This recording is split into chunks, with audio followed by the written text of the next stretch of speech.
Peaking inside the fast-paced world of athletics, the competitors' amazing speed, power, and explosiveness are the first things you'll notice.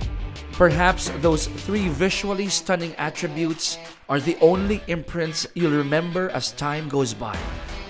Behind the highlights, however, are the more important things: the hard work, the dedication, and the passion that set up the winning performance.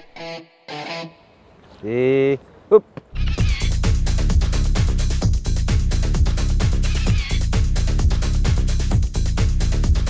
In a sport that heavily relies on individual capabilities, the athletes in this arena must be prepared for the incredible demands they must adhere to.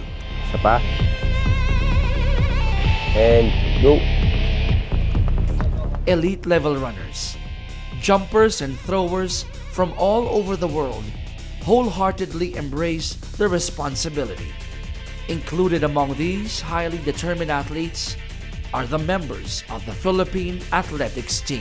Stick. And then pag nakarating na sa harapan, Jelisa, next round. Next round naman. At least, siguro mga makadalawang pasa kasi dalawang baton lang eh.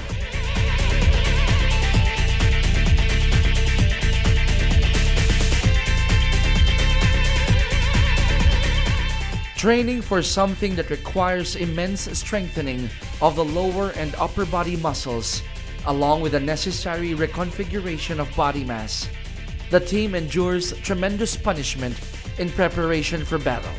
Nevertheless, through proper guidance and upgraded support, this Filipino contingent perseveres.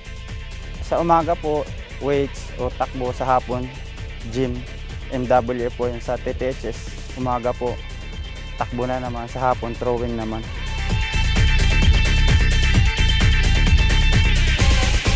Sumunod lang po sa coach, saka kasama na din po yung prayer kasi para gabayan ka po ng Diyos na ilayo sa mga injuries. Mahirap, pero kung gusto mo yung ginagawa mo, hindi mo na ma-feel yung pagod. Kumbaga sa after workout, pagod ka, pero pagka yung as in, tapos na talaga yung kakain ka na lang tapos matutulog. Parang wala na ulit kasi nakipagpahinga ka na. Tapos kinabukasan, ganun ulit. Parang sanay na yung katawan ko na umaga training, kain, tulog, training. Yung routine na ganun. Kung sa training, dito sa facilities, pinakamaganda na ito. Sa buong Pilipinas, may halin tulad natin sa mga world-class na training facilities. Kasi nandyan na yung magandang rubber, maganda na yung runway, maganda lahat. Isa na ito sa pinaka world-class na facilities na nakita namin noong kami athlete pa. Skills, kunyari sprinter ka, kailangan talaga fully ma-prioritize yung muscle development or yung tinatawag nila yung speed components ng isang atleta. Kasi kung maghahalo-halo ka, kunyari biglang gusto mo siyang palakasin in terms palakihin or panipisin. Gaya ng sa part ko, sprinting coach ako. So, nagpo-focus na ako doon sa mga muscle fibers na kailangan mag-improve ang speed niya. Dito muna napasa, which is good. Okay yun, at least nakakapag full acceleration ka. Dito na napasa, no? Ito maganda.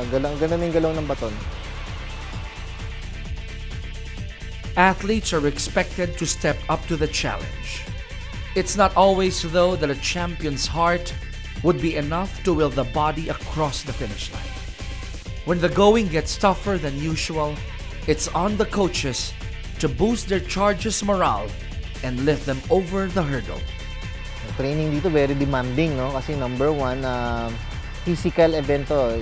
Number two, mag-isa ka lang.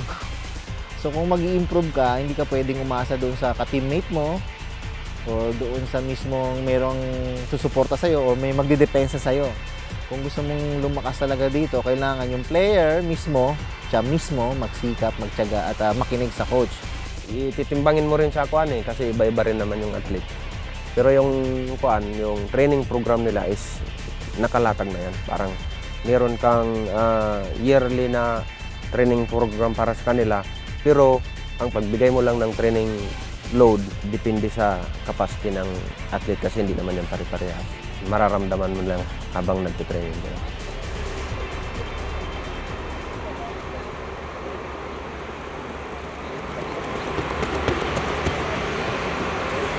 Okay.